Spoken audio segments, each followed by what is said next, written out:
Aba Lions Club Rubirizi bebembirwe District Governor John Chikanu babandize kuvugana bamwe mu bakozi ba district ya Rubirizi no kubyara MT nkaguma ha miringo yo kurinda ibyo bahangwa na wanyuma bagira har kashebe ya primary school mu Katerera kandi babahiro buhezwe butandi 16 emfara 32 nebyo kurya kwera beji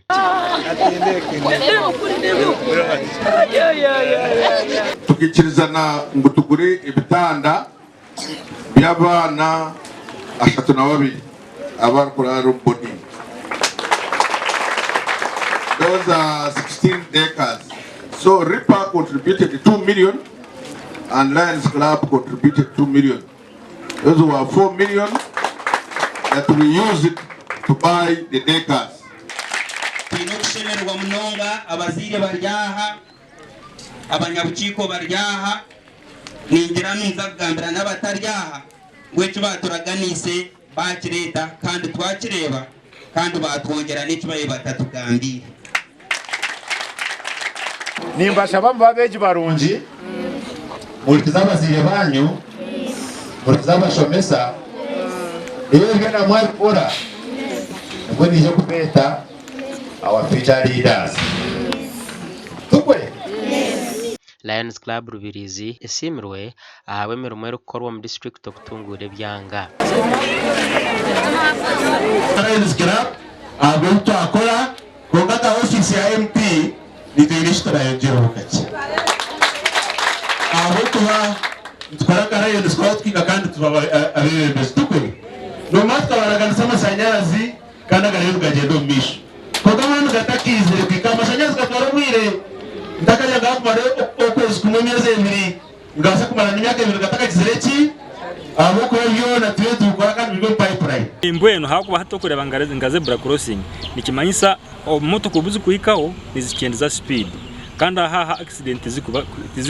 zikuza kubayo omuhere center yitu ejeje ya Rugazi bakadohereza cyuma cya misho to kureba hate byona no buherezo burungi obutukureba ngo barugo muri Lions Club. Omugandi abaturo mu district yesinjire y'amashuma batankire hururi yo kora burungi bwansi kandi batankire no rutindo rwo mu Rukagwa Ruyanga.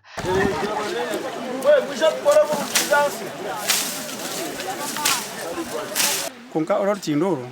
beno cya kuteganisa munonga habwa motoka ubutagira ngo yerabeho ijiri bituki ukande kira kora byo hafu konka hafu negiriye seseri egitembeza aha isiri kura katembo kali akakaba kinji motoka tekarabo so mwene tugira ngo kutwa kwa twaterereze twamara kwatereza muyebe yine nkabitoki na asene basakubira byo tinda kakabire katubona bonesize ntubona munonga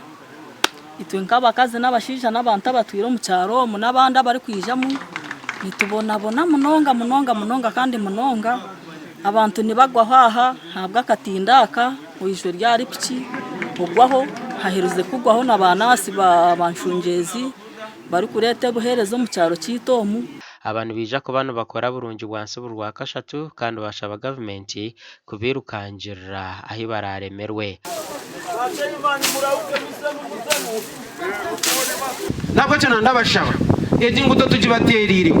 konka mubase kurangu mwaguma buri gwa kashatu mwazo mwari kisizikireho mwashangaza n'ikintu mu kitabike mwashangaburaho umufurege muteo umufurege amezi gabase kugira gata wase kugenda habiraho no kwigura nguto ya Nyakabungo kuzamenazi okafumukira Kambezi Town Council Nyakabungo mwenzima ruhanga munonga yibari tukorera twitwabonera batuyamba umutambura kandi twatwa shortcut kwento yentero katanzi ukati turabana shortcut twantuzacharira tuyamba munonga cya kabiri sima kirinjwe tayibare tutora bokuba tuyisisikije twatwine bitoke kuno yife bitugume turabinyegeza nanga bya biri kushuma bishumife namujante mwene kiwanshaba nkanyine mukama wanje ho narebo mujene mari twamujyange kiwashaba mukama yakora twase twarabamo turyakikorera mwene sebo umuhanda gwanyu tugukozire ingini bwoko Gasha Konesmas nabo na Ruth Nwamanya.